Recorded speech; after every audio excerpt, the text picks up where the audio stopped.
If you want a new appliance, you better be looking for signs like this one. Each household can receive up to $1,500 on their choice of an appliance. The fishermen and clammers that own boats just like this one, they're the ones that make up the seafood industry here in Cedar Key. Some kids do have to remain in the hospital over the holidays, but with the money being raised here at the auction, with bidding on items such as this Romo jersey, the fire started here in the garage and within minutes spread to the rest of the house to consume it in flames. And now, all that remains is a bunch of charred wood and keepsakes like this little doll from the family. Just like the athletes in these cases, Dory reached a plea bargain to reduce his sentence in prison to a little under 7 years. Many NFL scouts, including the ones from the Buffalo Bills, are excited about Tim Tebow's new throwing motion. In fact, he's been holding the ball a little bit higher and eliminating that long looping release. All you need to do is walk a few more steps to get to these white lines, and in the long run, that'll save you a $52 ticket. Scientists have discovered the first genetic mutations associated with stuttering. President Obama is meeting with his economic advisors. He'll hear from the outside experts, the group of private economists the president pulled together to give him advice on whether America is pulling out of this long economic slump. When Cindy and Joe Montalto opened the Magnolia Plantation Inn almost 20 years ago, they didn't know how much their lives would be affected by their guests. In fact, they didn't know some of their guests would become friends for life. Lives that would be taken away too soon. When you run a bed and breakfast inn, you have very little time for anything else. This is pretty much our social life. So these people, they all became our friend. And the Barber family died Sunday night in a plane crash coming home from the Tennessee football game. The only one not on the plane was the Barber's daughter, Chloe. She stayed behind in South Florida. And Chloe was something else. She spent more, the older she got, the more time she spent with us here. And she was just a, she is a very engaging, intelligent, very social person, a delightful personality. The family spent the weekend in this cottage for what would be their final Gator game. The Barbers loved Florida football so much that they would sit in this very spot in the student section instead of in an air-conditioned skybox. The Montaltos say their friends had an impact on anyone they came across, including the furry ones, and will always be remembered. Cedar Key is known for fishermen, oystering, quaint shops, and a relaxed Gulf lifestyle.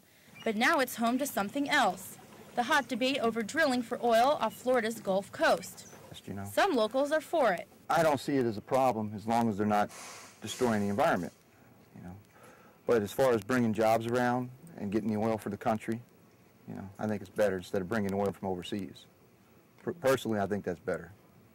Others can't stand the thought. The fishermen and clammers that own boats just like this one, they're the ones that make up the seafood industry here in Cedar Key. In fact, many of them have been here for 7 generations, and they're the ones that are most going to be affected by offshore drilling. Opponents to offshore drilling feel Cedar Key has more than fish to catch. For instance, the Water's Edge and Island Gallery was the first shop in the town's main tourist area. The owners feel an oil rig could destroy the tradition of their old fishing town. Old Florida, which is getting harder and harder to find. Good food, quiet atmosphere, and for some of those on Friday and Saturday nights, there are those facilities here that give them a little bit more of a wild time. Yeah.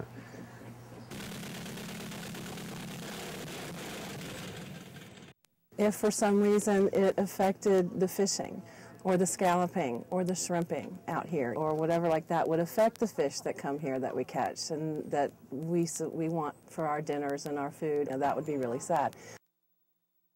Talk about what it was like for you to kind of take over and transition from high school. Sports fans got a unique chance to help sick children today. Hanging out with former Gator greats Shane Matthews, Chris Doring, and Brady Ackerman, well, that was pretty cool.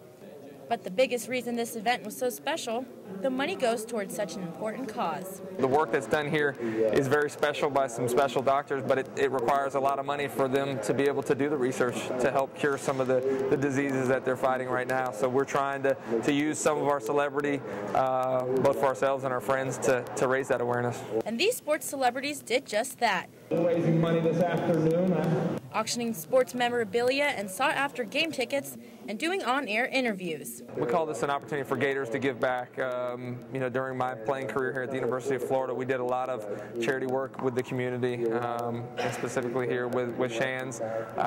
Most of the guys that have come through here have donated a lot of time that maybe people don't hear about. Former Gators aren't the only ones who gave back this season. Tim Tebow came in just last week to cheer kids up before the holidays.